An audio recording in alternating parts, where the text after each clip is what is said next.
right, everybody, let's make it happen. Come on. Come on, come on, come on, come on. Like this, come on. Here we go, like this. Here we go. Good, good, good, good. Say, clap your hands, everybody. Everybody, clap your hands. Good. Say, clap your hands, everybody.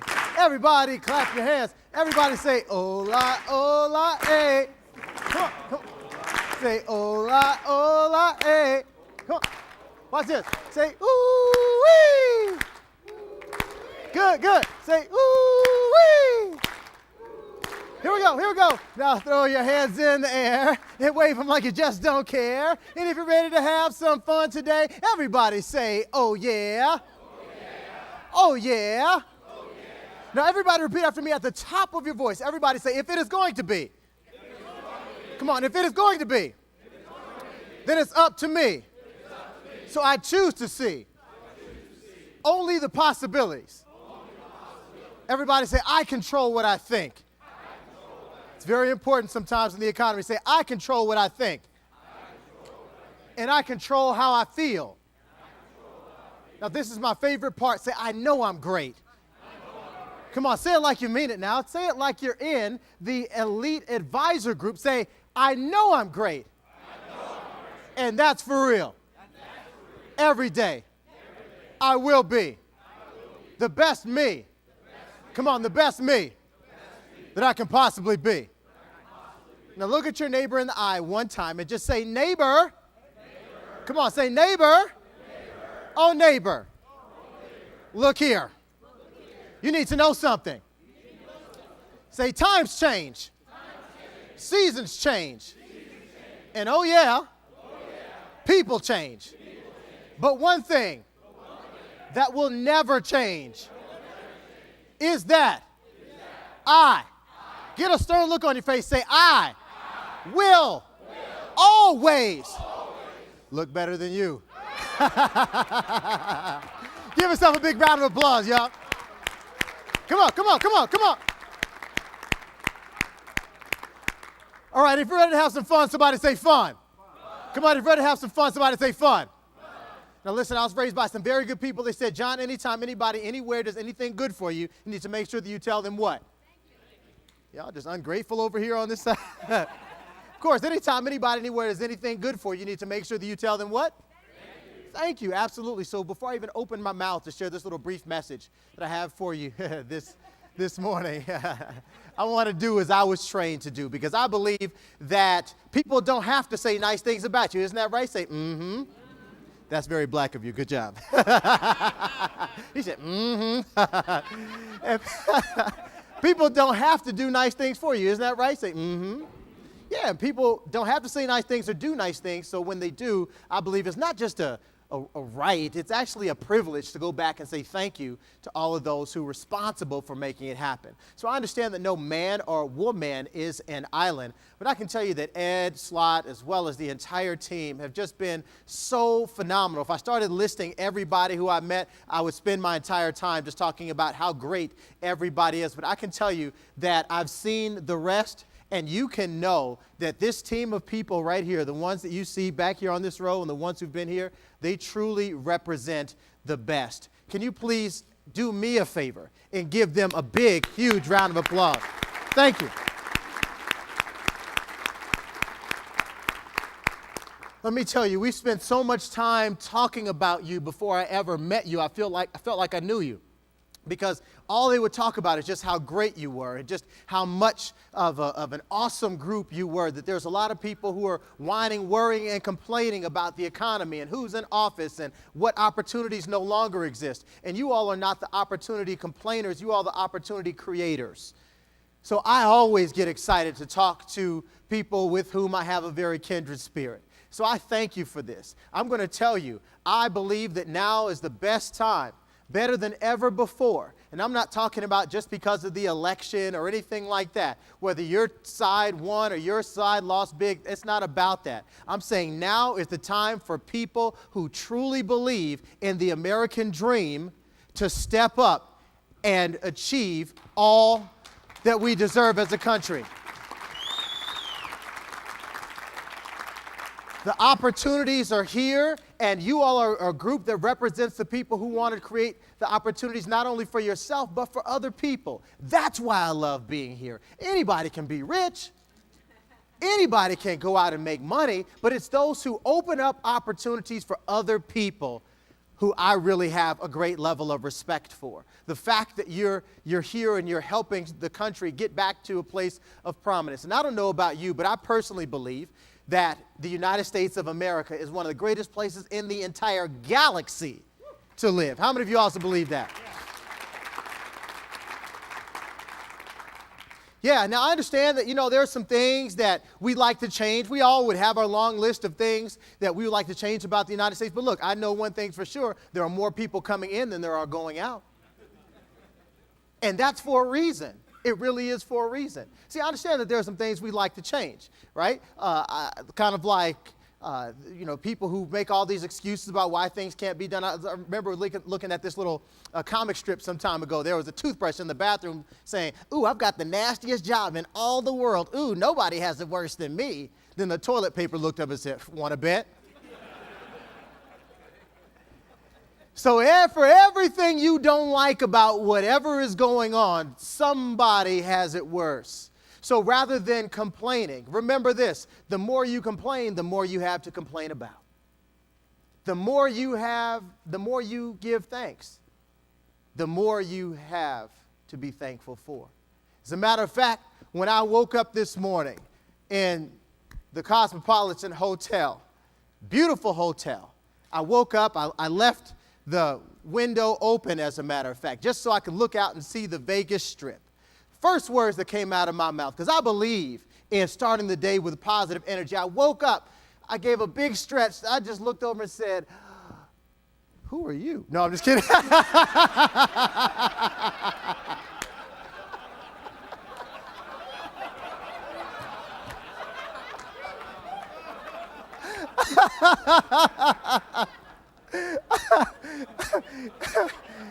And then after that, my words were, "Thank you."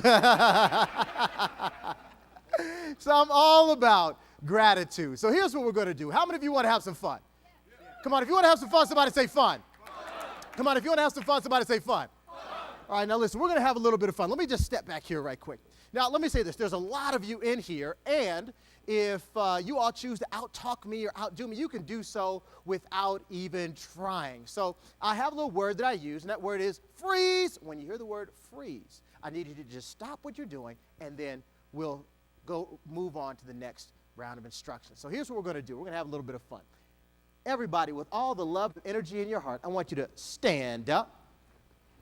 Okay, now this is going to be a little bit different than what you're used to. You can step outside of your aisles. You can step outside of the aisle. You don't have to stay where you are. As a matter of fact, it'll help if you do. Now, I know that we have a big room in here, and all of you are elite IRA advisors, but here's what I want you to do. I want you to do something that may make you just step outside of your comfort zone just a little bit. I want you to meet 5 people, just 5 people, but here's how I want you to do it. I want you to be very formal, like it was a job interview. Ready? Go.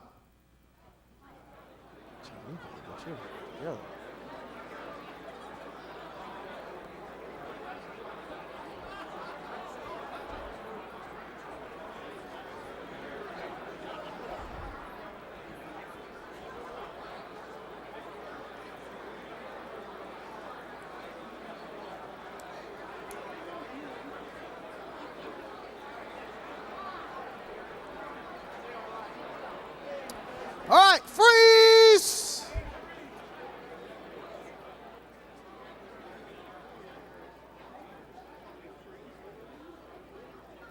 Everybody clap your hands. Okay, we'll work on the clapping thing. Don't worry about that. Okay, we just did round number 1. Now it's time to go to round number 2. That's not a trick question. All of you can answer that.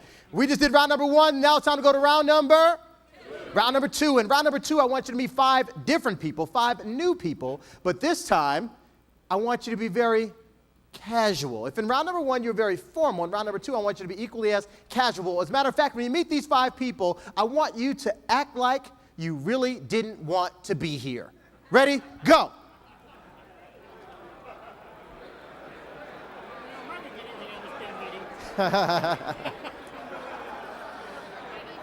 Hey, hey.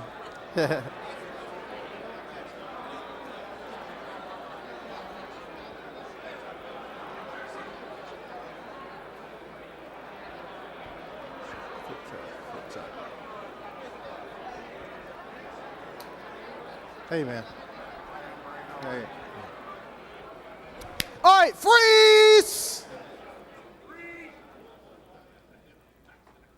Everybody clap your hands.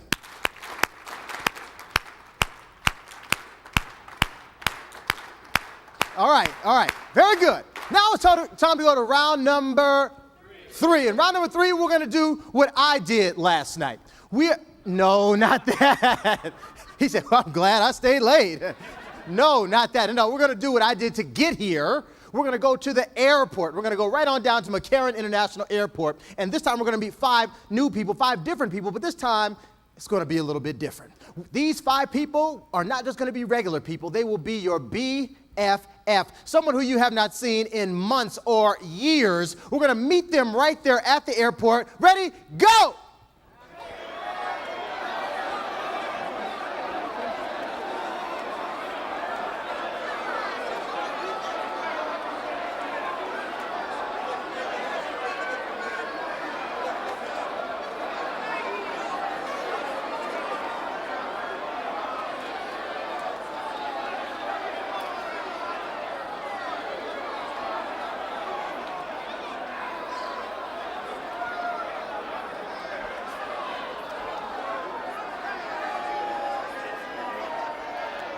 All right, freeze!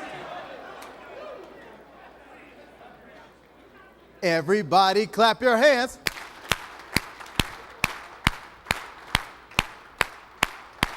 All right, very good. Wherever you are, find the last person you meet, give them a high five and say, you're awesome. All right, give somebody else a high five and say, that was fun. Find somebody else in your area who you think looks good. Give them a high five and say, what's your number? I'm just playing. Just come on back to your seats. Somebody said, I just got my workout in for the day. Very good. Let's make the magic happen. So let's talk about it. Let's just talk about it. This is the interactive part. By the way, my style is very interactive, not act like you're interested. Thank you for laughing at that. That was good for my self-esteem. So this is the interactive part. And by the way, I can just repeat whatever you say. So you just talk to me and I'll repeat it through the microphone. But please tell me, what was it like for you? As a matter of fact, let's go round by round. Round number 1 we said was very formal. What was round number 1 like for you? By raise of hand. What was round number 1 like for you? Yes. It was comfortable because I do it all the time. Okay, very comfortable. That's normally how it is for you. No problem. Thank you for sharing. What else? What was round number 1 like for you? Yes. Structured. Interesting. Yes. What else? What was round number 1 like? Very stiff.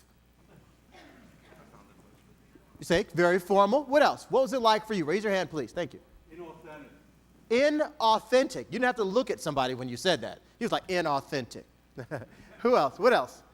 Yes. Very guarded. Interesting. Now, what was round number 2 like for you? We said if round number 1 was very formal, round number 2 was very casual. What was round number 2 like for you? Okay, disingenuous, disinterested. Go ahead and raise your hand so I can see you. Okay. Disengaged.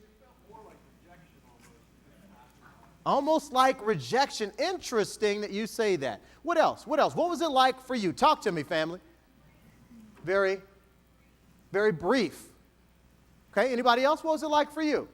One more good one. Unnatural. Okay, now let's talk about round number 3. In round number 3, we went to the airport. Now, what was that like for you? By raise of hands. What was that? It's very exhilarating, she says. Yes. Very fun. You like that one. You're ready for that. It's so funny because, women I've done this in Vegas, in California, New York, Texas, internationally, everywhere in between. And all the time, it doesn't matter where I am, women always have this universal symbol of approval. Women always do the same thing. You all turn, you look at each other, get this look on your face, and you say, ah! I don't know what this is, but I know during football season when my team, the Houston Texans, when they score, and that's kind of rare, but when my team scores, I never turn to my buddy Derek next to him and go, oh my God, touchdown! This just doesn't happen. I probably need to stop doing it. All right. So what was it like for you? Round number 3, what was it like for you? Yes? Gratifying. Gratifying. Interesting. Why do you say that? They were excited to see me. I felt valued. Felt valued. Very, very good. Thank you. Thank you. We're going to build on that. So let's advance the conversation just a little bit. What was the difference between round number 1, round number 2, and round number 3? What was the difference? Now, let me just say this. The names didn't change. The room didn't change. The people never changed. But what was different? Attitude, expectation. What do you mean by that, sir? What you thought you would get out of the encounter. Good. Energy. I love this group. You guys are great people. Yes. Yes, ma'am. Connected. What do you mean?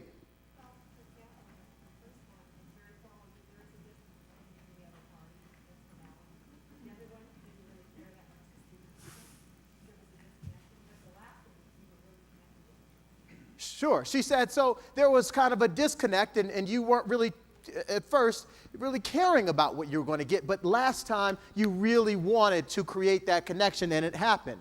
Yes. What else? One more good one. Yes, sir. Freedom. Felt free to just... To express yourself and hug somebody. Yes, you felt free to express yourself and to hug somebody. Very contagious. That's sponsored by the Ebola virus. Yes. So, the funny thing is, though, as we advance the conversation one more time, in each of the 3 rounds, I never told you what to do. I never told you to shake somebody's hand. I never told you to blow somebody off. I never told you to do all of this. I never told you to do that. But in each round, I only told you how to think. I told you to think of it like you were at a job interview. Think of it like you didn't want to be here. Or think of it like you were at the airport, and based on how you thought, you supplied the level of energy that you felt would be appropriate. Or if we can really keep it real for just 1 second, you gave to the person what you felt might be reciprocated to you. Listen, let's just have a moment here. We're all in the same business. We all do the same thing. We're in the business of creating better lives for people. And I understand what it's like to know that you have something. You may feel like you're excited, you're energetic, and you're enthusiastic about something, and you have that conversation with somebody. Maybe it's in the form of a meeting. Maybe for me, sometimes it's in the form of a large-scale conference, or when you have a client meeting with somebody and you're prospecting with them, you've got a great referral, and you are so excited, and you know that you can help them, but nobody wants that feeling of being rejected. Nobody wants to go up to somebody having that airport energy, and they look at you and say, don't touch me, this is only a game. Nobody wants that feeling. We all do our own best in our own way to avoid being rejected. We are in pursuit of something good, and we want to avoid all of the bad along the way. Well, let's advance one more time. See, here's the crazy thing about this, because when we are in this position, when we are in a position of being out front and ahead of the curve, when we have something that most people don't understand yet, or that the general populace just doesn't even know about, you have to understand that part of this is going to be consisting of rejection. That there will be points in which people say, I don't get it, I don't know about this, I don't trust this yet. So what we're trying to avoid is what we need to learn how to embrace, but then also I'm going to show you how to get it a whole lot less than what we normally do. I want to talk with you just for a minute about where we are. I want to talk about the opportunities for us to go to another level. How to build trust. How do you influence people? And how do you make it better, not only for yourself, but for the people around you? So let's just go right into it. So this is what it looks like. We have two different types of people. On one side, we have, let's go back to the screen here. There we go. On one side, we have the thermometer. Everybody say thermometer. The thermometers will give you an accurate reflection of their environment. A thermometer will simply reflect what has already happened. If it's hot, the thermometer will tell you it's hot. If it's cold, the thermometer will tell you that it's cold. Well, thermometers don't cost much because, Rick, they just don't do very much. The thermometers are very reactive in nature. The thermometer waits for the environment to change, and then it will reflect whatever the environment shows. Thermometers are very cheap. Well, the thermometer people in this room or in life or in our society, they're the ones who look at the past. They're the ones who look at what has happened. You don't really know what last quarter was like here. You don't know about what kind of pressures that I've faced. You don't know about who's in office or what the economy is doing. You don't know what kind of statistics and what the prognosticators are telling us about people who do what we do.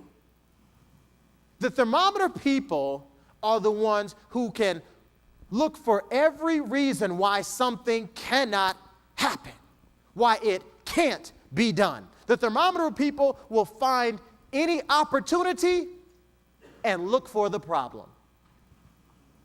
But then on the other side, we have another very elite group of people. On one side, we have the thermometers. On the other side, we have the thermostats. While the thermometer will reflect the environment, the thermostat changes the environment. The thermometer will tell you how things have been. The thermostat will tell you how things are going to be. The thermometer will tell you what the current temperature is, but it's the thermostat that gives its value. What gives it its true value in any room is the fact that you can press a button up or press the button down. And the thermostat doesn't ask, well, wait a minute, are you male or female? Are you Catholic? Are you Protestant? Are you atheist? Are you Jewish? It doesn't ask about who's in office. It just does the work. The thermostats are the ones that are goal-oriented. You can better believe that if you press it to 72 degrees, if it's 78 degrees or whether it's 68 degrees, that thermostat is just going to do the work. The thermostat people are the ones in this room who don't just say, if it is going to be, it is up to me. They're the ones who say, if it is up to me, it is going to be. The thermostat people in this room are a little different than the thermometers. The thermometers will see any opportunity and find a problem. The thermostats can look at a problem and find the opportunity. So, first and foremost, I know we've just had a lot of fun, but first and foremost, I want to just tell you right now, I'm inviting you to make a decision. I'm going to draw a line in the sand, and I'm going to ask you to make a decision right now. What side do you want to be on? I want to ask you right now, straight up, who do you want to be and how do you want to show up in life? Now, because of the type of environment that we're in, it's very easy to say, well, yeah, I want to be the changer, but that means that you're going to have to go through a few things. It means that you're going to have to be willing to take a few no's until you get to your yes. It means that you're going to have more people who don't understand what we're doing here, who don't understand why are you going to Las Vegas this time to go learn from that Slott guy, and come on, you're spending all this. What are you guys really doing out there? It means that you're going to have to be willing to be a maverick in your field. There's going to be a lot of people who are going to think that you're cheating because you're so successful. There's going to be a lot of people who say, come on, do you have to go spend all that money to be a part of a group like this? It doesn't take all that. Well, you're right. To do little things that you do, it doesn't take all that. But to do the big dreams that we have, it does take all that and more. It means that you're going to have to be willing to stand out. You may want to add this to your notes if you're looking for something to write. Let's start here. You have to be willing to stand out in order to be outstanding. You have to be willing to stand out in order to be outstanding. Folks, I'm going to represent two sides of the equation here. I'm going to represent the side of us who gets it. The side of us who believes in continuing education, the side of us who's an entrepreneur at heart, the side of us who really believes in America's promise, the side who believes that America's future is alive and well, and that the answer is right here in this room, that people like Ed Slott have put their life on the line to make sure that good folks like us can take this back to our communities and change the country and possibly even change the whole world. I'm on that side. I'm truly one of you. At the same time, I'm also going to represent the other side as well. I'm going to represent the non-technical side, the people who don't understand finances, the people who don't understand money, the side of America that's scared as heck, the side that really represents the people that we see when we walk up and down the strip, working hard, doing their best, trying to make ends meet, but they don't understand money the way that you do. So I'm going to speak on both perspectives. And I can tell you that the only way to get people more to this side, the only way to get people to understand that they too can retire ready, possibly even retire rich, is to be the thermostat in our society. Dennis Waitley said this. He said, you can either accept the circumstances as they are, or you must accept the responsibility of changing them. What that means is that we're at the cusp of change. That when we walk out of these doors here in a few minutes, it's not just going to be EXIT.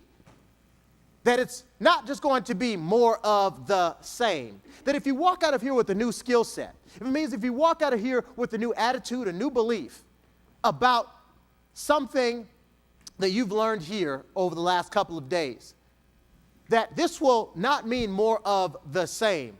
It's going to equal power like you've never had before, confidence like you've never had before, the ability to help people like you've never been able to help them ever before. We're at a cusp of change. As a matter of fact, there was a gentleman named Erik Erikson, who is a social psychologist, a developmental psychologist. And he says that human beings at the cusp of change, the biggest change that we go through, right between the age of 12 to 14, that we begin to ask ourselves three questions, and I'm going to share them with you. We normally ask them in a first-person singular standpoint, but I'm going to ask them to you from a group standpoint. The first question that we ask as we're trying to understand where we stand in life is this: who are we? So as a group that we have a large name here, the Ed Slott Elite IRA Advisor Group, who are we? And I understand that it's here on the board, but I mean beyond that. What's the substance behind the name? The next question that he asks is, why do we exist? What's the purpose for our existence? What do we have here that you can't get anywhere else? Here's the good question. Where are you taking me that I can't go on my own? Every prospect, let me stand on this side, every prospect when they're talking to you, whether it's an initial client meeting, the question that I want to know in my mind is, where are you taking me that I can't go on my own? On my own doesn't mean me investing in my own 401k. It doesn't mean me getting on some kind of day trading site or me doing Forex. It means with my current set of resources, even my current financial advisor, where are you taking me that I can't go based on what I have right now? And the last question is, where are we going? Who are we? Why do we exist? And where are we going? In developmental psychology, there's a thing called the iceberg principle. Everybody say iceberg principle.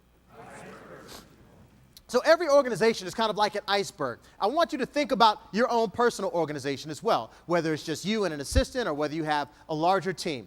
There's a concept called the iceberg principle. We all know about icebergs where you see the 20% at the top that is very small amount, but there's an 80% that's reflective of something much bigger and more substantial that's happening at the bottom. Well, what it says is that there's two different sides of the iceberg. There is both the visible side and the invisible side. Well, the same is true for our culture and what we're doing. There is both the visible culture, the part that we can see, and there is the invisible culture, the part that we can't see. Let me make it very practical for you. There is, in every meeting that we have with a client or a prospect, there is both the visible conversation and there is the invisible conversation. Let's break it down. The visible side is the behavior, meaning that we see certain things in them. But the bigger side, that really determines whether or not we acquire more clients, or whether we get the, hey, airport energy, or whether we say, or they say to us, thanks, but I'll think about it, is the side that's underneath, which is the beliefs. This is the part that we're going to spend our time talking about. Now, beliefs are so important that I had to break them down so that we know which components we need to focus on. Number one, identity. That goes back into the question that we asked before. Who are you? Not just what's the title on your business card. Who are you really? More importantly, who are you to me? In the prospect's mind, they have to know, who are you to me? Meaning we have to be able to talk in the language of our prospects. You know, if I asked 50 people in this room, I'd say, hey, what do you do? And this is the part where the majority of us blow it before we ever get started. This is the initial part. And oh, by the way, in our society, how many of you know that first impressions are more important than ever before? How many of you know that people are making snap judgments and retaining the belief about that snap judgment more than ever before? The average website gets about 3 seconds before people make a decision about whether they're going to stay on it or not. The days are long gone when people want to listen to you and learn more about you. See, we're going to talk today about how you tell your story, and I hope you understand that the story that you're telling is being told long before you ever open your mouth. The identity that you have in my heart, Mr. Prospect, is very important because of one concept that I learned in psychology. You may want to add this to your notes. It is called consistency theory. Consistency theory. Consistency theory says this. It says that human beings will filter in all of the information that is consistent with our, this is the important part, initial impression of a person, place, or thing. And we will filter out all of the information that is inconsistent with our initial impression of that person, place, or thing. So what that means is, if I think you're bad, I won't give you an opportunity to be good. If I don't think I can trust you, I'll never give you an opportunity to do that. That's why you never get a second chance to make a first impression. First impressions are that much more important, more so than ever before in our society. We've got to start nailing that first impression by our storytelling. So when you ask somebody, or when somebody asks you, so what do you do? And you just say, well, I manage money. What does that mean? Or you say things like, well, I help people retire. Or maybe some of you get really, really creative and you say, I help rich people sleep at night. So what does that mean to the prospect? It means, oh, I'm sorry, he's pitching me right now. How many of you have ever woke up in the morning and said, whoa, I really hope somebody pitches me real nice today? This is the part where we've got to change our language. Change the story. Add this to your notes, please. I'm going to say this how I want you to write it. I must learn how to tell my story so well that it creates instant fascination with my brand. I must learn to tell my story so well that it creates instant fascination with my brand. You've got to learn how to talk to me the way that I talk to myself. See, a lot of times in this type of group, I have a lot of financial advisors who I work with and coach and help them to do this a little bit more effectively. You know, we think that the more numbers we talk about, the more we show more charts and all of those things, that's really what's going to stir people. But if you look at the word number, N-U-M-B-E-R, the first 4 letters say it all, N-U-M-B, numb. Numbers don't do it for us. You've got to learn how to speak in our language. So I'm from Texas, meaning that my primary language is English. And again, I'm from Texas, so my secondary language is what? Broken English. Yeah. So in Texas, you know, we talk a little bit different. You know, so we use words like yunt to. This sounds like this. Hey, you know, we're thinking about going over to Caesar's Palace after this. I don't know if I should go. Yunt to? We use words like moan back. Hey, you're too far. Moan back. Okay, I thought that was going to be a little funnier, but that's okay. That really was. I mean, in my shower, that was hilarious, but that's okay. You've got to learn how to speak in our language. Let me show you just how powerful it is about this consistency theory and about how important it is for you to be able to speak in our language. This is how it looks. I just need 3 people to help me out. As a matter of fact, why don't you come on up, you come on up, you come on up. And let's do one more. Let's do one more person, one more guy. You want to come on up, sir? He's like, no, I don't. But you just, as a matter of fact, we'll just keep it very, very easy. Right here. Okay, perfect. Now, the truth is, we have 4 people who are a member of the Elite and Slott Elite IRA Advisor Group. Okay? So the truth is, you're very intelligent. It means that you're very competent. The truth is that you have all the skills, knowledge, resources, and abilities because you've listened to the great masters themselves to go out and do great things, not only in your own business, but to help people change their lives. The truth is that. Please face the audience. I have a question for you, family. Who's better? Said better looking.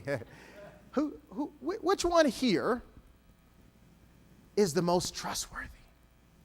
Which one here has the formula? Which one here would I be willing to put my and my family's future in their hands? Which one here knows more about the business? Which one here has the skills, the acumen, and the resources to do what we need them to do? Well, the truth is, because we know them, we know that that is the case. But when we ask which one is the best, we don't know. We don't know. So in the mind of a prospect, a client,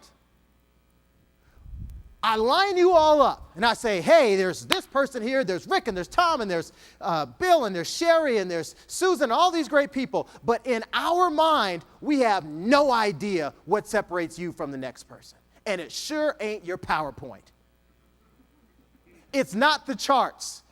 It's not the stories. It's not your business card. This is the opportunity here. The difference is what we're going to talk about in a minute. Please give them a big round of applause. Thank you. Thank you.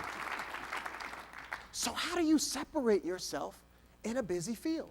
How do you separate yourself in a really, really huge place, in a crowded marketplace? Well, let me show you how. Let's go back to the screen. Let me show you. There's a couple more pieces of it. This is where we start. The stories. Hey, what do? I manage money. Bore and snore. What do you do? Well, rather than tell you what I do, let me tell you what I've done.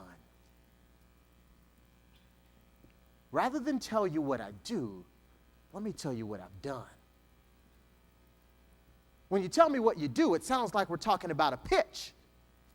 When you talk about what you've done, it sounds like proof. See, let me tell you what I've done. Just this year alone, I've found $3.4 million for my clients who had money sitting there, but it was all in the wrong places because they weren't listening to the right people. They came to me, and now I've helped 35 people retire rich this year alone. So what stories are you telling, and how effectively are you telling your story? You please want to add this to your notes. Communication is the new currency of business. And it's the story that you're telling about what you do, why you do it, and how you're different than the other people right here. And if you can't do that, I don't care how many times you come to all these great events, and I don't care how much you invest in yourself, you're just like everybody else in the mind of a prospect. You've got to be willing to stand out, and it starts right here. So number 3, the expectations. Expectations based on the stories. Number 4, your personality. And then also the unresolved issues, meaning the objections that still exist in the mind of the prospect. Now, these are all the things that are on their mind. These are the things that they need to know in order to tell you yes. We're going to talk about how to do it. So before we do it, let's just get serious right quick. Oh, some of you think that's funny. How many of you like to laugh and learn? If you do, just say, I do. I do. I remember one time I was doing a meeting just like this. I put out the flip chart. We were going to have a flip chart in here, but we had a flip chart, and I wrote sexy black man one time, and I made a little arrow right down the middle where I was talking, and a lady walked in late. She said, I don't get it. Where is he? I said, ma'am, you can leave. No, really, I don't expect you to hear me fully until you know me. And I want you to understand what my life was like. That's that beautiful lady on the left. Her name is Shirley. That handsome gentleman on the right, his name is Ernie. And that's my mom and dad. And yeah, that's me in the middle. Yeah, I'm only 2 years old, but me and my dad already have matching afros.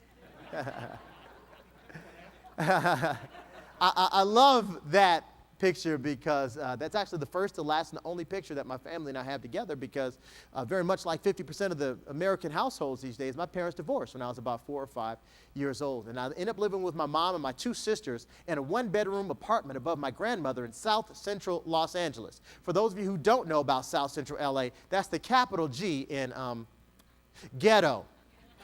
It's not the place you want your kids to grow up. And so my father saw this, and he took me with him. And it was kind of like that movie, Pursuit of Happiness. Please raise your hand high if you've seen that movie, Pursuit of Happiness. Raise them high all the way. Show me the whole armpit. Okay, good, good. A lot of hands went up, but not enough. Pursuit of Happiness is a great movie. It is an epic movie because it is not just about Will Smith. It is not just about Chris Gardner, the real gentleman who he played, and his son. It is a reminder that, you may want to add this to your notes as well, that in America, it doesn't matter where you start. The only thing that matters is where you choose to finish. The reason why I'm so grateful to be here is because Ed Slott has said it doesn't matter where you start. It's where you choose to finish. And Ed is giving us new choices. He's giving us a whole new deck of cards for where we're going to finish. Well, life was very different for me because, well, I didn't have the 2-parent home anymore. I didn't have the things that we were accustomed to. We lived a very nice middle-class life. Well, things were different, and so I was always doing everything I could just so I could fit in. And this is what I discovered, very much like some of you, that I had the intelligence, but I didn't always see myself at the top. You may want to add this to your notes, please. If you aim at nothing, you'll hit it every time. See, because I saw the problems. I was the ultimate thermometer. I only saw the problems. I saw the fact that I didn't have the same advantages as some of the other people, and I was the kid who didn't look like everybody else, and I just really didn't think I was that smart. And I remember walking into my father's room one day, and I said, Dad, I just don't think I can do it. I know that there are smart kids, but I don't think I'm one of them. I know that there are people who are going to be great in life, but I just don't think I'm one of them. My father had one of those moments. Are there any parents in the room? So you understand this moment when I tell this to you. My father looked at me when I told him I can't do it. He took his glasses off and he folded them. He took the newspaper. He put it down, folded it, put the glasses on top of the newspaper, never breaking eye contact with me. He looked at me and he said something I'll never forget. It was many years ago. I was just a boy.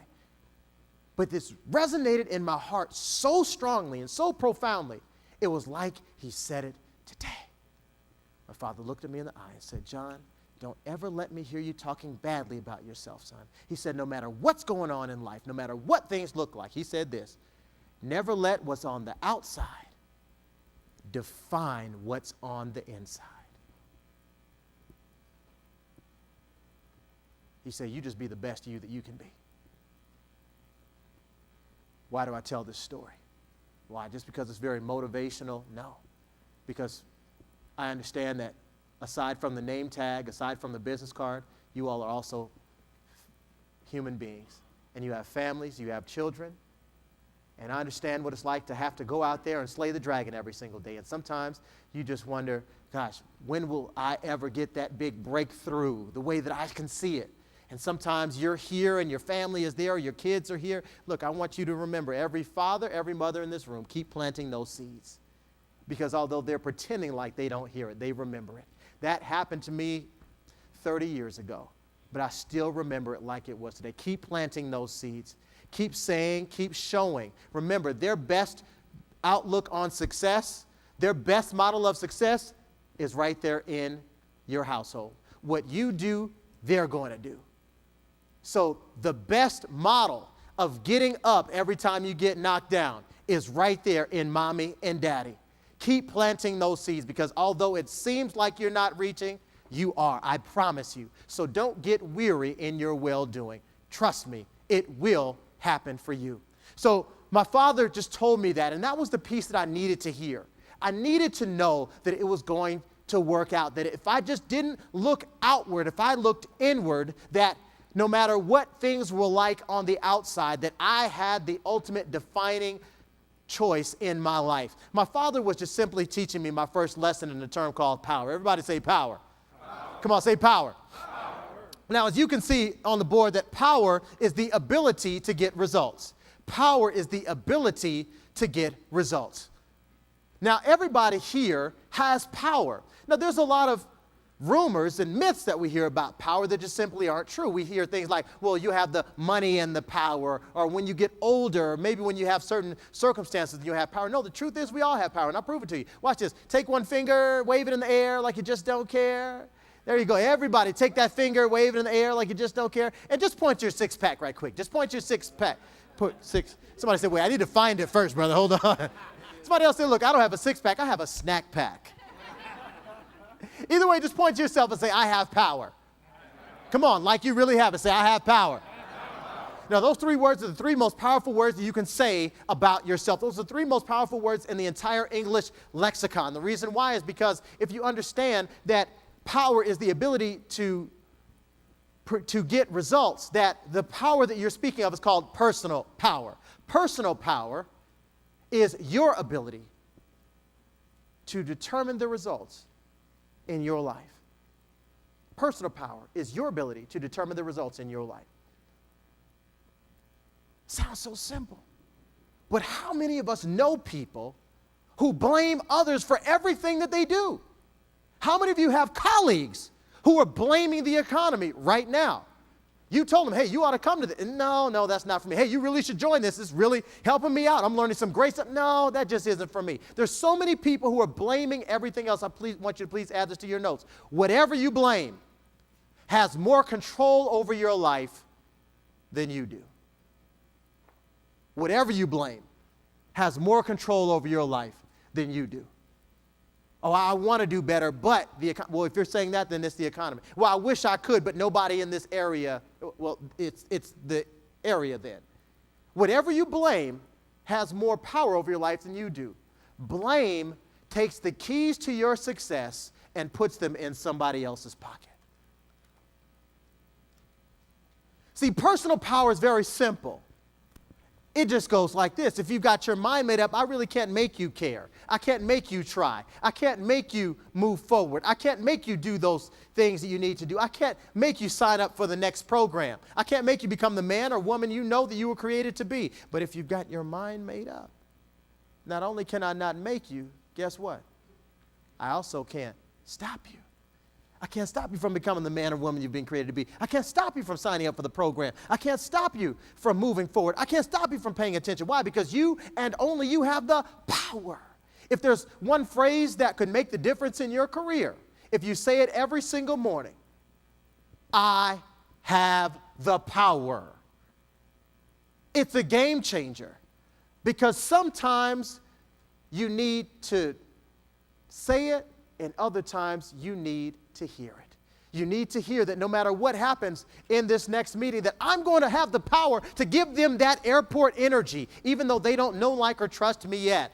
I'm going to give that airport energy, that I'm not going to be waiting on them to accept me, that I'm going to do all of the things that I need to do so that they believe the things that they need to believe in order to make me their guy or their girl.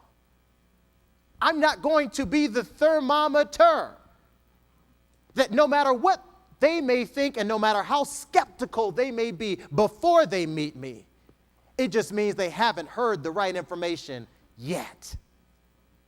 When you understand you have power, it means you have the power to choose, the power to change, and the power to make things different for yourself and for your family. Now, the power that we have can all be encapsulated in one word: trust. I believe that right now we're in the trust economy, that the way for us to separate ourselves from being just another X, Y, or Z, the way to separate ourselves from better sameness is for us to get not just more clients, but to have people who truly trust in us and what we do. As a matter of fact, it's so important that I'm going to use this acronym, TRUST, T-R-U-S-T, as the backbone for the remainder of my comments today. Very simple. The T is to thank one person daily. I'm going to, just for about 2 minutes, make a business case for the power of thank you. You know, thank you is the first set of words that we learn when we're little, but oftentimes these are the words that we hear least often as adults. But I'm going to make a business case for why one thank you a day can make all the difference in the way that you're doing business. You're going to up-level the amount of people who say, yes, you are mine. How many of you know who this lady is? Raise a hand. Okay, absolutely. That is Mary Kay Ash, the founder of Mary Kay Cosmetics. How many of you are familiar with Mary Kay Cosmetics? Good. I didn't say who's wearing it. I said who's familiar with it. Very good.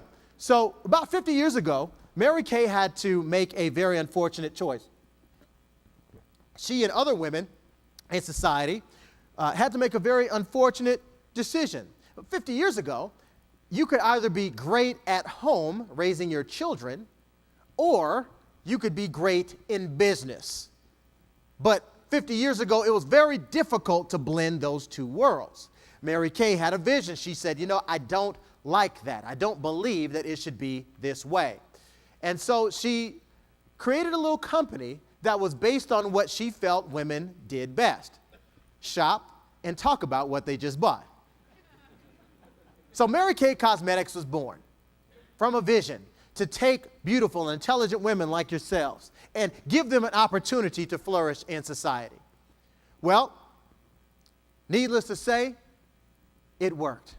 As sure as I stand here today, Mary Kay Cosmetics, you can look it up yourself.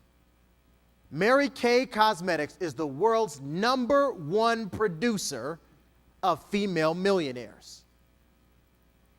Now, when Mary Kay talks, I tend to listen. And in her book, Miracles Happen, where she talks about the story, notice, the story about why she started her company, she said one thing that changed my entire philosophy about the way that I do business, the way that I lead within my organization, my company, and the way that I treat people in life. She said this. She said, everyone has an invisible sign hanging from their neck that says, make me feel important. We all have name tags in this room.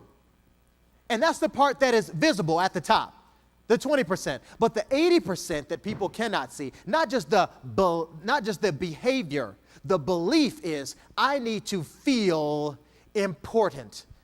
I need you as somebody who I'm trusting in, somebody who I'm believing in, that you will make me feel like I matter, that I'm not just another commission to you, that I'm not just another means to an end for you, but instead that my family, my concerns, my questions, that they're important.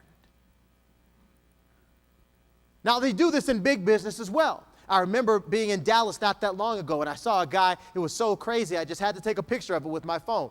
A guy was at Dallas Love Field, the home of Southwest Airlines. He worked for the airline, and he was handing out cookies and cake to the passengers, all just to say thank you. They're the only airline of all the miles that I travel, and I travel tens of thousands of miles every single year. They're the only airline who I've ever seen do this. And oh, by the way, Southwest Airlines is the only company in the history of aviation that has never had a negative grossing year. Next one. I took this with my phone as well. Chick-fil-A, which is basically just a big dressed up fried chicken joint. Chick-fil-A is like a cult. I mean, people are like, golly, there's 50 people in line. Well, I'm going to be the 51st. I mean, Chick-fil-A is one of those companies that goes so far out of their way to make people feel important. Look at their tables. This is a fast food restaurant, and they had the nerve to put fresh cut flowers at every single table. You know why? Because they understand how important it is to make people feel important. As a matter of fact, you can do this for just 10 cents. It won't cost you hardly anything. I'm going to show you the 10-penny challenge. There was a gentleman not too long ago who was put in a position to fail. His job was to manage a failing rental car agency. He looked at the numbers and they said, well, right now it looks like you're last in service, looks like you're last in sales, you're pretty much last at everything. And so he said, what am I going to do? He went around, he saw all of the deficiencies there. The people just didn't seem to care. You could clearly see why this place wasn't doing well. And he said, I don't know what I'm going to do here. I have no idea. And right when he was about to leave, he pulled out his desk and he was about to pull his keys out and he saw something. And he said, I think I've got it. I think I know how I'm going to fix it. So the next day he woke up. He had some anticipation. He had that airport energy. He went into the office. He opened his desk, put his keys down. But right next to the keys there were just 10 pennies. He took those 10 pennies, put them in his pocket. He went around that day and he started finding things to praise people about. This is what my colleague Mario Toussaint calls micro-praising. He would say, hey, you know, your name tag is on straight. Looks really good. Keep it up. You look great. He would take 1 penny, put it in the other pocket. He went around to the other person and said, hey, you see the way that customer came in so angry and they walked out smiling? If you keep that up, we're really going places. Thank you so much. Good job. Take 1 penny, put it in the other pocket. And he did that every single day, but he promised himself. He said, I will not leave, Gail, until this pocket is empty and that pocket is full. Every single day, he gave 10 compliments. And just as sure as I'm standing here today, in 6 months, they went from worst to first in sales, service, and overall satisfaction. 10 pennies. Let me show you how easy it is for us to do what we do in our world. Usually, when those who are not in this room have client meetings, how does the meeting end? You shake their hand and say, thank you so much. You may even send a follow-up email. Say, hey, thank you so much for meeting with me. I look forward to being your advisor in the future. Well, guess what happens to emails, folks? They get read, then they get deleted. When was the last time you saw an email and said, oh, I'm going to keep this for the rest of my life? Folks, we're in a new age, so we have to evolve. Everybody say evolve. We've got to evolve our thinking. Nearly everybody, may I borrow this, please? Nearly everybody has one of these. Everybody has a smartphone or a mobile device. This is not a mobile device. This is a money-making device. Let me show you how easy it is. I taught the sales manager at the Hilton Hotel on St. Charles in New Orleans, Louisiana, to do this. And he said his boss came in 2 months later and wondered what the heck he was doing because the phone hasn't stopped ringing ever since. After he does a client meeting, a prospect will come up maybe for a wedding or a large convention like this. He'll close the way that most people will. Thank you so much. It was great seeing you. And then as soon as they leave, he stops right where they were, pulls out his phone, does a short video. So, hey, Rick, this is Jonathan. We just met right here in this room. This is the room that you're going to be having your wedding. Hey, I can't wait to be your guy, and I am really excited about working with you. I first want to say thank you for the opportunity to serve you, and be expecting my call right around Tuesday at 10 o'clock. And I can't wait to answer any other questions you have so we can move forward. See you soon. Done. So what does he do now? He sends this to Rick's email address, and 80% of emails are now being answered where? On the phone. So now Rick, before he even gets to his car real good, gets an email from me, and it's telling him, thank you. Folks, people aren't doing this. Nobody else is doing this. Make this part of your 10-penny challenge. Do this 10 times a day, and your business will never be the same. How much does it cost you? Nothing. What does it bring back to you? Everything. Now, there are some nuances here that I don't have time to get into, and I could possibly teach you later about how to do this, how to do it right, the setting, and certain language patterns that you need to use. But the high concept is here. The principle is here. This one game changer here can change the way that people receive you from here going forward. So that's the first part. The next is to remember what they remember. Remember what they remember.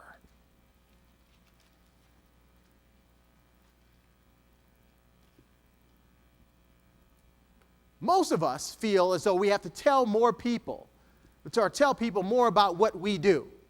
But everybody here, we may listen to country music, some people may listen to pop music, some may like classical, but the truth is we're all listening to the same radio station. What is that, folks? WIIFM. What's in it for me? There's an old expression that I heard some time ago. Tell me quick and tell me true, or else, my friend, away with you. Less about how you came to be and more about how you can help me. There's a guy named Harry Beckwith who wrote a book called Selling the Invisible. And he had one line that changed everything for me. He said, the more you say, the less they remember. So here's the opportunity. Harry Beckwith. So the opportunity here is, how many of you are able to tell your story in a way such that it separates you from everybody else? Even within this group, what makes you any different? Now, I know that everybody here has different interests, different backgrounds. We all have different ways, and possibly when we stand up on stage, but most times we don't get that opportunity. What are you doing to put consistency theory in your favor and not have it work against you? What you know is irrelevant if I never give you a chance to tell me. You've got to learn how to, what I call, stick the landing. You've got to learn how to tell your story in a way that is so fast, or that is so powerful that it creates instant fascination with your brand, that it inspires people. Everybody say inspires. This is the key to everything. You want to inspire people to want to learn more about you. See, inspiration is very powerful. How many of you remember in the 80s when the USA beat the USSR? Yeah, that was called the Miracle on Ice. It was an inspired performance. How many of you remember in the 90s when Buster Douglas knocked out Mike Tyson? It was a few weeks after his mother had died, and he was a 72-1 underdog. But he dedicated that fight to his mother, and he knocked out Iron Mike Champion. Why did he do it? Because it was an inspired performance. How many of you remember in the early 2000s when Tiger Woods had lost his father, Earl Woods, who was the first man to put a golf club in his hand at 2 years old? His father, his mentor, his best friend. And because his father had died, he dedicated his next match to him, and he won the Masters. How many of you remember not that many years ago when Tiger Woods put that golf club through his car? That too was an inspired performance. See, this is how important it is for you to create a level of inspiration. It's not about just, please add this to your notes. My goals are important, but my vision is what people remember. My goals are important, but it's my vision. We're already waist deep into how do you separate yourself? What's your vision? Because add this to your notes, please. When you're clear about where you're going, you will attract other people who want to jump on board. You separate yourself from just being a service provider to being a true visionary. The people who were elected in recently weren't just talking about the votes that they were going to cast while they were in office. They were talking about the vision that they were going to achieve on the state or local level or possibly on the national level. What is your vision? Matter of fact, let's really go deep. How many of your clients, Kirk, know your vision? If I interviewed 20 people, your A-list clients, how many of them could answer the question, I know what my advisor's vision is? That's the difference between being a commodity, being an advisor, and being my advisor. The money is in how people can tell your story. Let me show you how important this is. How many of you remember this movie? 300, yeah. I actually hate that movie because all the guys in the movies look like this. Those guys have muscles in places that I don't even have places. I remember when the lights went down in the movie theater, about 2 or 3 minutes into it, all the ladies in the movie were saying, I was looking around, just, what is all this about? What's that? It's so disrespectful. And ladies, you all can back me up on this. To a lady, is a complete sentence. You all can look at each other and say, girl, And your girlfriend looks back at you and says, I know, right? So I was looking at the movie, a little frustrated, but there was one part of the movie that really stood out to me. This is about the power of inspiration and why they were so successful. That it's not the muscles, the guy in the front. It's that little structure in the back. It's called a phalanx. The way that they worked it was this. A guy had a shield, and he put the shield down. And a gentleman would put the shield on top of him and then the shield on top of him until it made a cocoon-like structure. And that structure was what protected them from the enemy.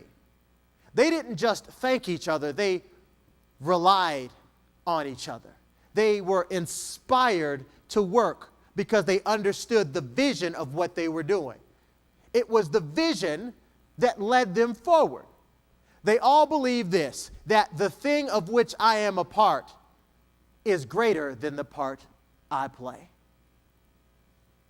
They understood that they were moved by vision, and although they were individually strong, it was their collective that made them impenetrable and made them the strongest warriors ever. If I was going to break through this table and I separated my fingers and I was just going to try to break it, I'd break my fingers before I ever broke the table. But if I come together and I started hammering, it may take me a while, but at least I'd stand a chance. It's in the way that people come together through a collective vision. So the question that I have that I want you to write down, please, add this to your notes. As it pertains to my clients, what do I know about what it's like to be them?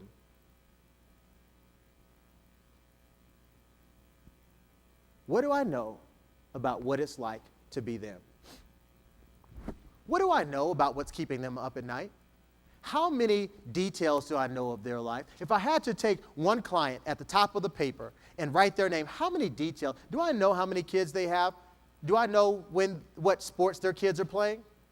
Do I know what matters most to them?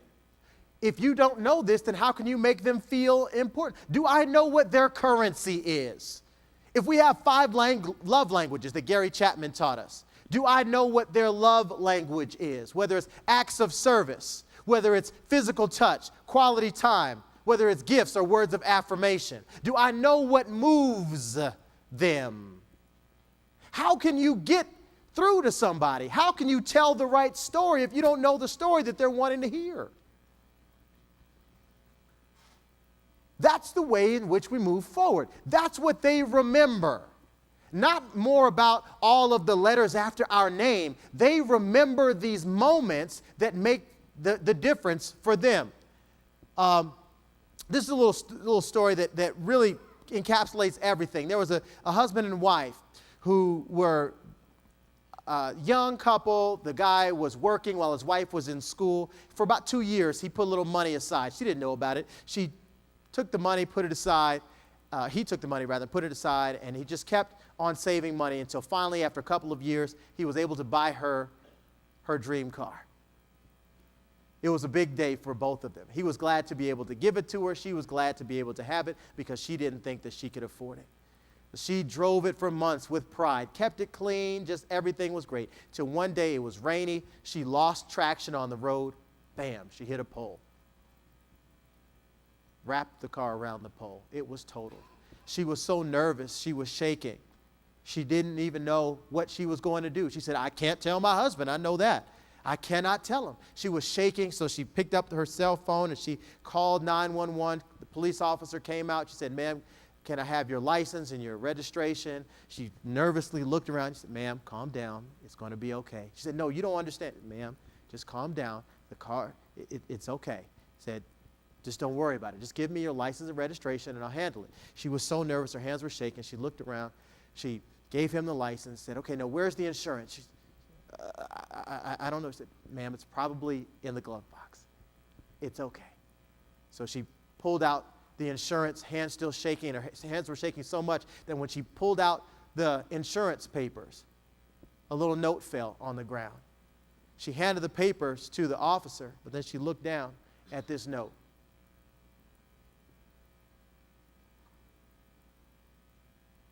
And although her hands were shaking, instantly she felt a sense of peace come about her. She looked at the note and it said, sweetheart,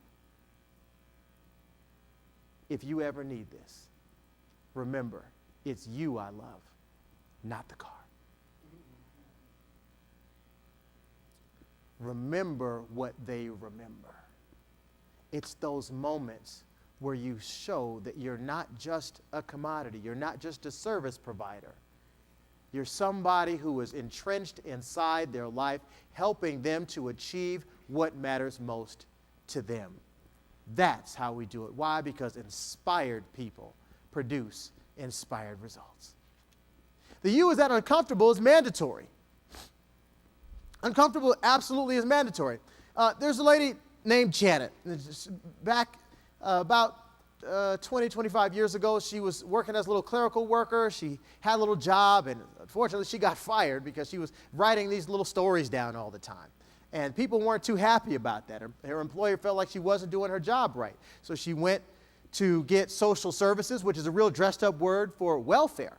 So she was on welfare for a little while, but she just still had this dream. She believed in something, and, well, she decided she was going to take her little stories to a couple of publishers. As a matter of fact, she was rejected 11 different times.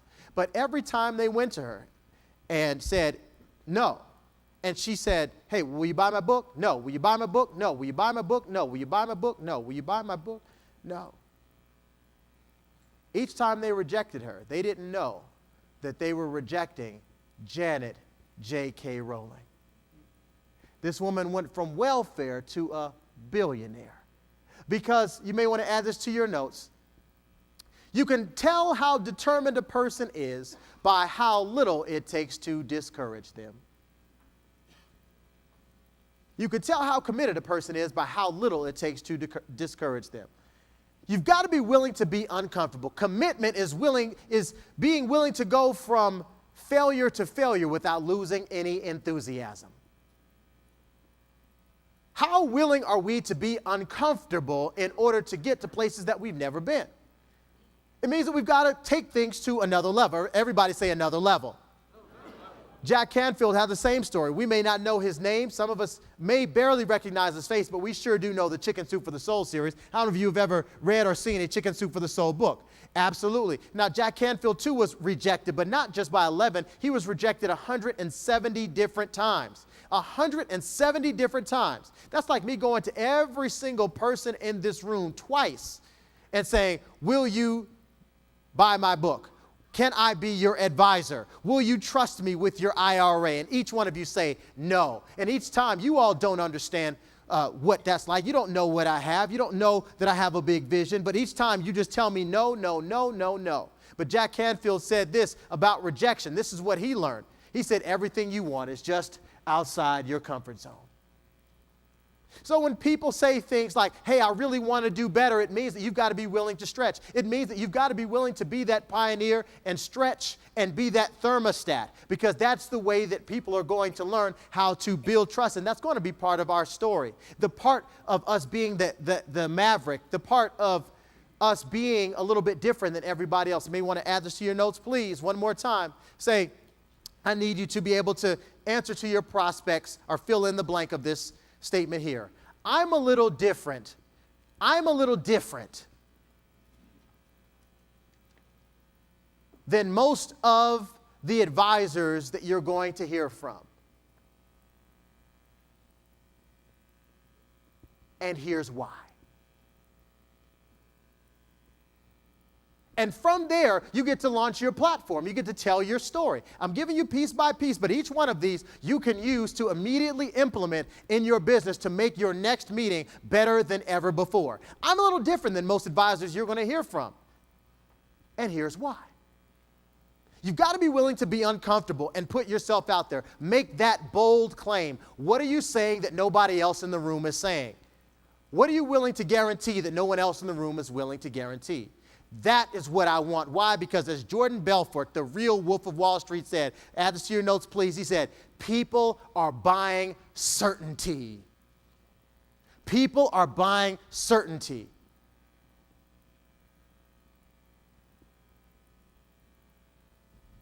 In an uncertain world, I need your confidence. I need your skills, your system. I don't know what I'm doing with my money. I know how to go and create it, but you're the one who's going to help me get there. I need to know from no uncertain circumstances, but no level of uncertainty that this truly is the way to go. I need to know. You cannot go into it weak. You have to go into it strong. Bill Clinton said, people would rather you be strong and wrong than weak and right. S, as we head home, is to stay focused on the main goal. Stay focused on the main goal. Please add this to your notes under this. What one skill would make the biggest difference in my career? What one skill would make the biggest difference in my career? Ed is going to show you all the technical part. But how am I telling this story to people? How am I differentiating myself from other advisors? How do I get people to know, like, and trust me? How good am I at building instant rapport and getting consistency theory to work in my favor? What one skill would make the biggest difference in what I do? This is where I learned a great lesson in 2012. How many of you know who that guy is? Say his name. Say it loud. Michael Phelps. Well, in 2012, Michael Phelps did something that nobody else thought he would do. Something that he hadn't done in over 10 years. In his first race, his strongest race in the London Olympics, he lost. As a matter of fact, Chad Lacrosse from South Africa swam a 152.96. Michael Phelps swam a 153.01. I'm not the best at math, but I believe that's like 5/100ths of a second. I don't know how fast 5/100ths of a second is. I don't know how many push-ups or sit-ups or, well, I don't know what this is actually. Whatever exercise this is. I don't know how many of these you had to do in order to get that extra 5/100ths of a second. I remember the next day, Michael Phelps was on Bob Costas, and Bob was laughing, and Michael was laughing. And Bob looked at Michael and said, wait a minute, hold on. Wait, Mike, maybe you don't get it. You lost. He said, why are you so happy? He said, well, it's very simple. I trained to swim a 153.01. Chad Lacrosse trained to swim a 152.96. And then he said this. You may want to add this to your notes. He said, you always get what you prepare for. You always get what you prepare for. Folks, as we prepare to leave, a lot of us are saying, oh, this is my year. This is my year. A lot of times I'm brought in to do meetings like this to kick off a big initiative. People say, this is our year. My response is always, where's the proof? Where is the investment in a better thing? Where are the resources headed that are going to prove that you're never going to be the same? Stay focused on the main goal. That one thing that you said that would make all the biggest difference, everything that you do, you need to spend all of your time, effort, and resources, at least 75% of it, on achieving that goal as quickly as you can. Because we do not rise to the level of our expectations. We fall to the level of our training. Now, obviously, we're people here who believe in continuing education. But for every single thing that you need to learn, every single skill, I don't care what that skill is learnable. And for every single learnable skill, there's somebody who can teach it to you.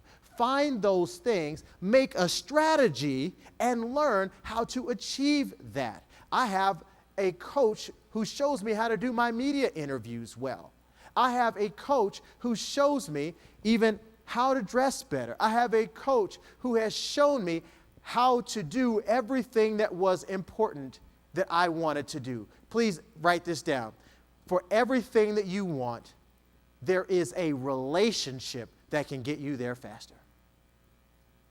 For everything that you want, there is a relationship that can get you there faster.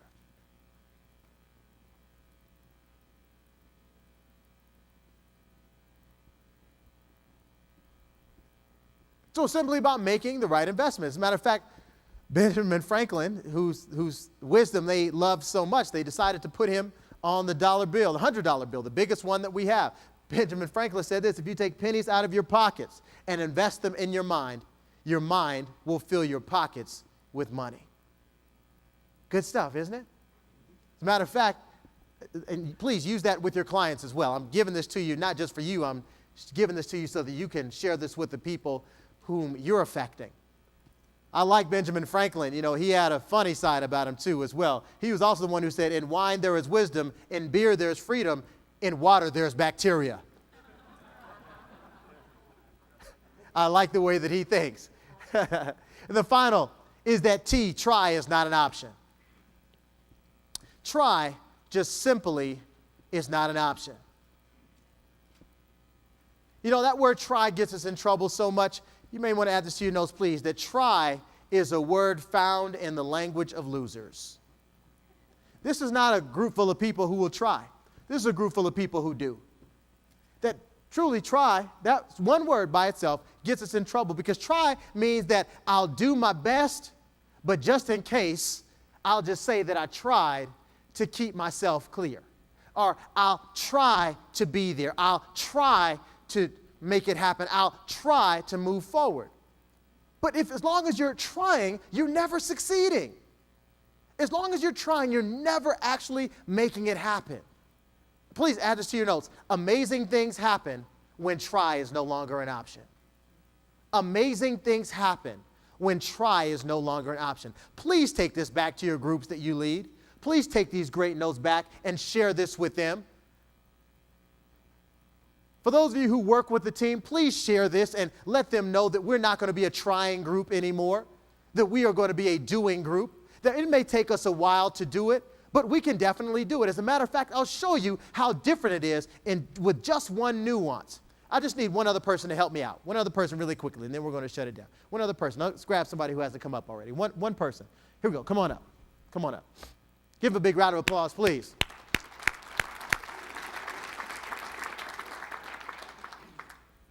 Very good. I love your barber. Obviously, we have something in common. Yeah, we do. So here we go. What is your name? John.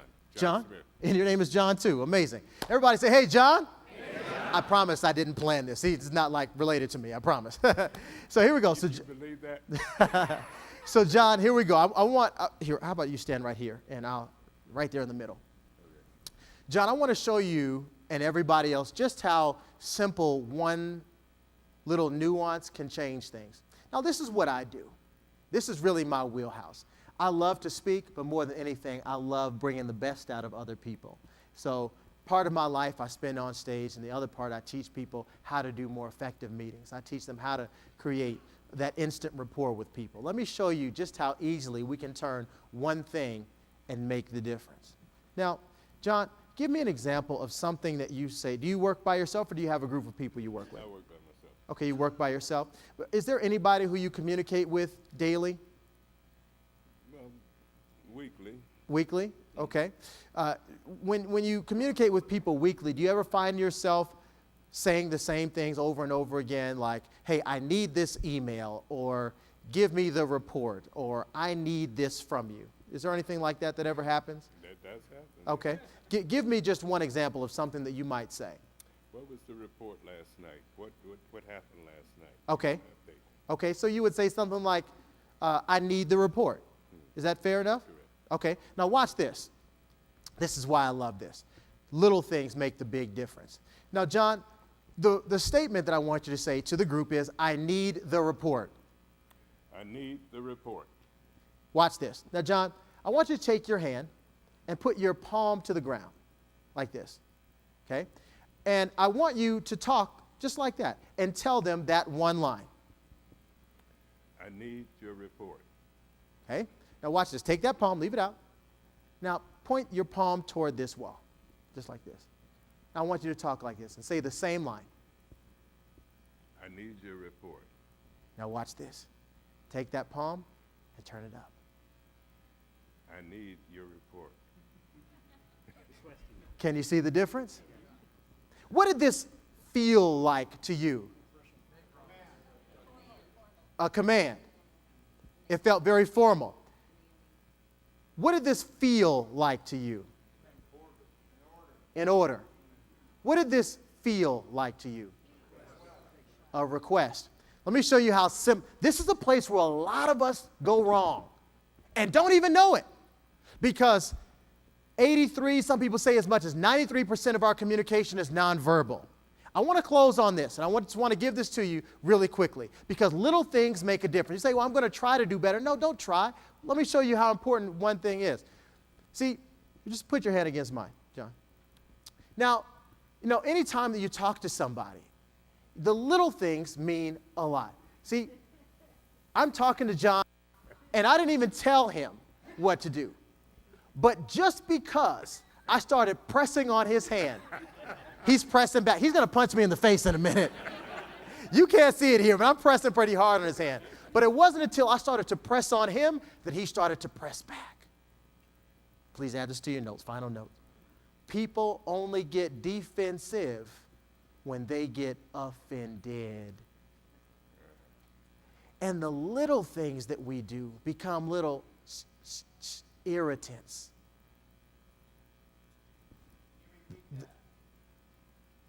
People only get defensive when they feel offended. Little things like this, or this make all the difference.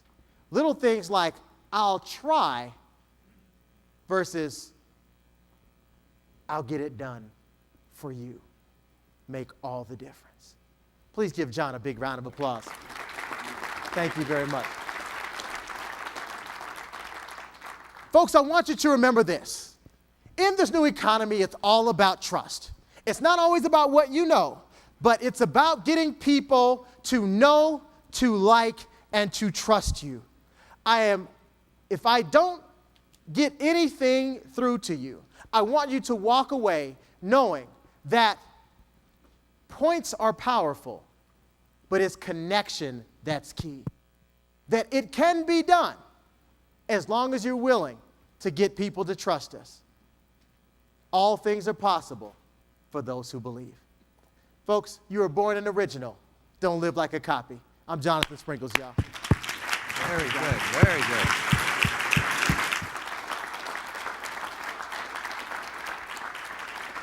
Thank you. Thank you. Excellent, excellent. Thank you very much. Thank You get a lot out of that? Stand out to be outstanding. I love that. And this is my big takeaway. Where can you take me that I can't go myself? That was right in the beginning of his talk. That's something that separates all of you from every other advisor. And who are you to me? It's all about the other person, but we have the resources. We call it outflow. He said, communication is the new currency of business. We've got that here. We've got a story to tell. And it's different than everyone else. Make me feel important. That's everything that we do. Find ways to make other people feel important. I like this too. Which one skill will make the biggest difference in my career? And trying is not an option. There's so many valuable lessons here that tie in exactly to what we call outflow. Everything you're getting it out there, making other people's lives better, and it just has to come back to you. And for many of you, it already has. So I appreciate you coming and sharing that with our group. Fantastic. He's going to sign books for us outside. Thank you very much. Wait, we're not done, Lauren. Wait, just one moment. Also, Jonathan is such a gentleman. He came over to me before he spoke, and he handed me his flyer, and he said, I hope you don't mind, but, I also do coaching, and I also teach speaking. And as we know, there are so many options out there, and we want to expose you to all different options. We bring in different coaches, we bring in different speakers, because one size doesn't fit all. So we appreciate that, and I would encourage anybody to see what Jonathan's program is about. I'm going to go to yours, Ed, but I may go to his too. So again, we try to find what's right for everybody. Thank you so much, and all I can say is, I mean, Thank you. Thank you so much. wow. Thank you.